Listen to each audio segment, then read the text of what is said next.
I am Krishna, and today I am going to introduce myself as well as the topic, the subject that I will teach here.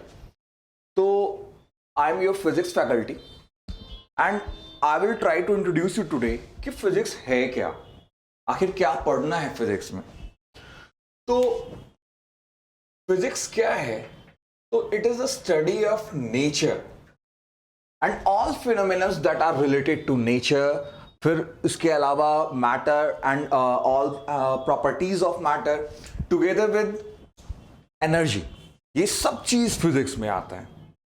तो physics है क्या? तो for me it is why and how of everything. यानी जब हम जवाब देते हैं कि आखिर ये चीज क्यों हो रहा है और कैसे हो रहा है, तो यही तो फिजिक्स है. जैसे बचपन से हम लोगों ने एक सबसे कॉमन सा एग्जांपल सर आइजैक न्यूटन का हमने देखा था. तो उस एग्जांपल में क्या था कि there is an apple and एक एप्पल जो है वो उनके सर पर आके गिर गया है और यहीं से उन्हें स्ट्राइक करता है कि आखिर भैया ग्रेविटेशनल फोर्स क्या है. तो कोई ग्रेविटेशनल फोर्स या ग्रेविटी कोई अननोन फेनोमेना नहीं है, ये हमारे नेचर में होता है, नेचर में है ये प्रेजेंट. हमने उसे बस एक नाम दे दिया ग्रेविटी. अगर इस फेनोमेनन को हम नाम दे दिए होते रिफ्लेक्शन, तो वो कहला जाता रिफ्लेक्शन. बट हम लोग जानते हैं कि रिफ्लेक्शन क्या है, तो ये वो फेनोमेनन है जो लाइट से रिलेटेड है. तो एवरीथिंग जो हमारे अराउंड हो रहा है, वो हर वो चीज, उसको अगर हम समझने की कोशिश करें तो वही फिजिक्स है.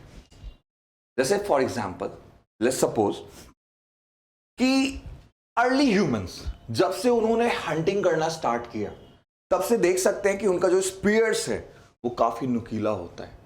नुकीला, वो क्यों ऐसा नुकीला करते हैं? ताकि वो कम प्रेशर, मतलब कि अगर वहां पे टिप कम रहेगा तो ज्यादा से ज्यादा प्रेशर एक्सर्ट कर पाए. यानी एरिया कम है तो फोर्स ज्यादा है. तो क्या उन्होंने क्या कोई प्रेशर या फोर्स या एरिया इन सब चीजों को पढ़ाई किया था? नो. उन्होंने बस इन चीजों को समझा कि हाँ भाई, अगर एक नुकीला चीज है तो उससे एरिया कम रहेगा. कम एरिया रहेगा, दैट मींस ज्यादा फोर्स अप्लाई हो पाएगा.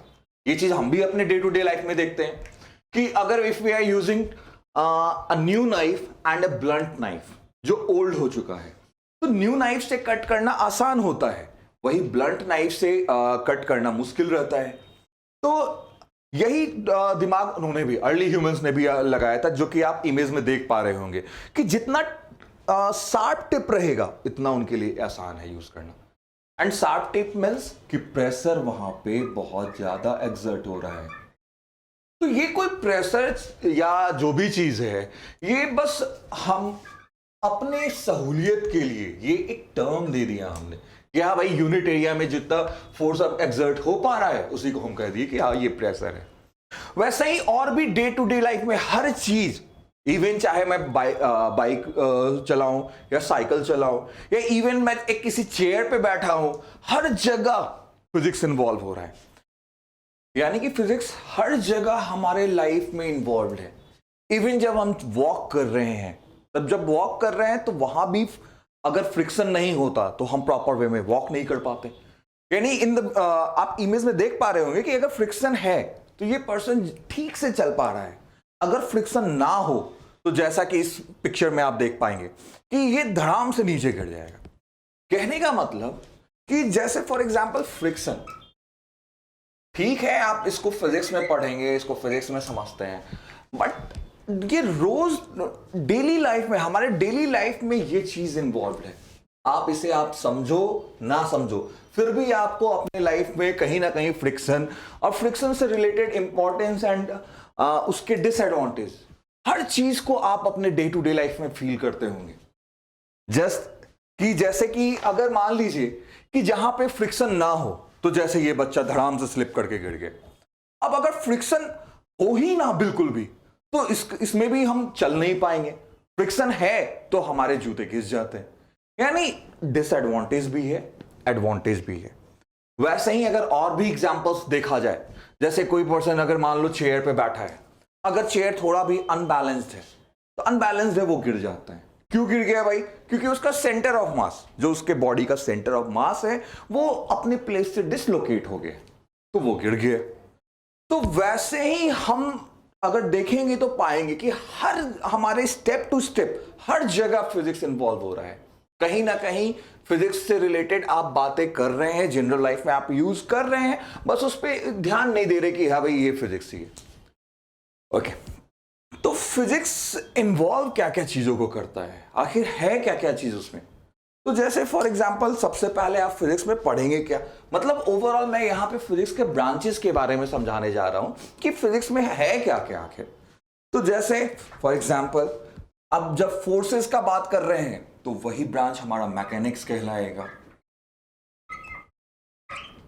अगर हम चलो मान लो लाइट से रिलेटेड फेनोमेनन्स का बात करें तो वो ब्रांच ऑफ फिजिक्स ऑप्टिक्स में आ जाएगा। अगर हम एटम से रिलेटेड फेनोमेनन्स का बात करें तो वो हमारा एटॉमिक फिजिक्स है। अगर हम एटम के भी अंदर न्यूक्लियस में आ जाए तो वहां से रिलेटेड फेनोमेनन का जब बात करेंगे दैट इज न्यूक्लियर फिजिक्स।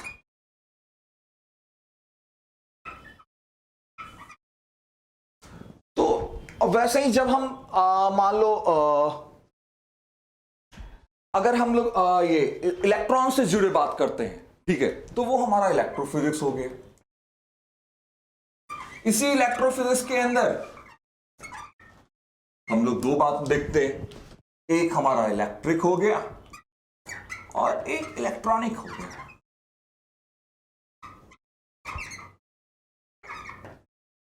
यानी जब सिंपली चार्ज या इलेक्ट्रॉन्स सिंपली जब एक जगह से दूसरी जगह फ्लो कर रहा है तो वो हमारा इलेक्ट्रिकल फिजिक्स है। और उसी को जब हम कंट्रोल्ड वे में जब जो डिजायर्ड ऑपरेशंस है वो परफॉर्म करवा पा रहे हैं तो वो इलेक्ट्रॉनिक फिजिक्स हो गया। यानी ठीक है, इलेक्ट्रॉनिक फिजिक्स क्या है, तो जब आप ढेर सारे इलेक्ट्रिक कंपोनेंट्स को एक साथ आप वर्क करवाते हो तो वो इलेक्ट्रॉनिक्स में आ गया। बट वो है क्या, तो सिंपली एक इलेक्ट्रॉन का कंट्रोल्ड अमाउंट में फ्लो जिससे हम अपना डिजायर्ड ऑपरेशन फुलफिल कर पाते हैं, तो वो हमारा इलेक्ट्रॉनिक फिजिक्स हो गया। तो खैर ओवरऑल मैं सब कुछ आज ही तो नहीं पढ़ाने वाला, तो मैं आपको बस फिजिक्स से रूबरू करवा रहा था कि आखिर आप पढ़ क्या रहे हो इसमें।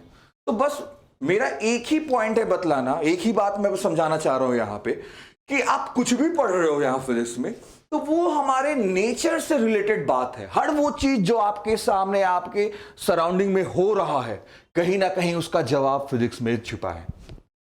यानी आप फिजिक्स पढ़ रहे हो सिर्फ सिलेबस और सिर्फ मार्क्स स्कोर करने के लिए नहीं, बल्कि आप अपने नेचर और नेचर में से रिलेटेड फिनोमिनन्स को समझने के लिए फिजिक्स पढ़ रहे हो।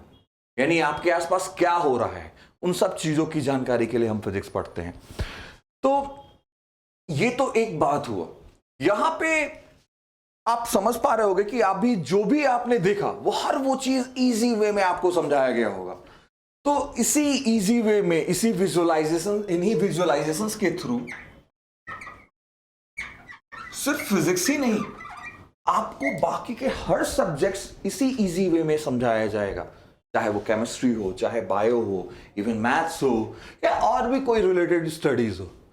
हम यानी मैं और यहाँ जो शिक्षा टीम है हम ये यही ट्राई करते हैं कि बच्चों को कैसे इंटरेक्टिव वे में, कैसे मोस्ट इजी वे में उन्हें सिलेबस की चीजों की जानकारी दी जाए और उन्हें मतलब ज्यादा प्रेशर भी ना आए।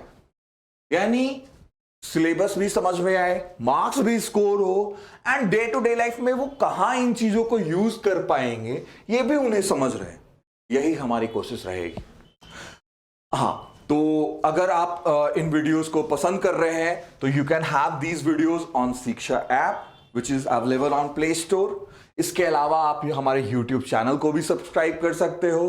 साथ ही साथ फॉर एनी क्वेरीज और any kind of grievances you can go for www.shiksha.com।